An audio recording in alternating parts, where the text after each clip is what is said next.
ろんな遊びもできるようになってきました。はい、ちなみに皆さん、秋山とさ、なんとコンビを組んで9年目になります。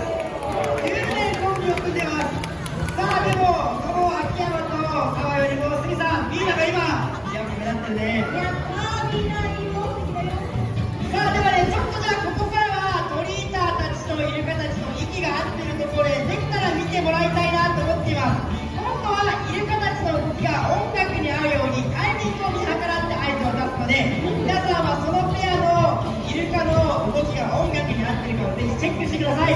でもできる自信が全くありません。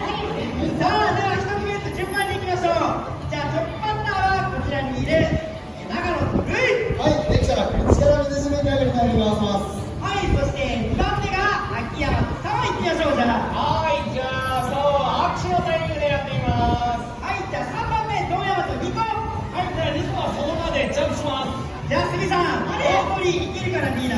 やってみますか？できるかな？はい、やります。ジャンプやります。オッケー。では皆さん、これから音楽が変わるのでイルカたちの動きが音楽に合ってるか見ていてください。いってみよう。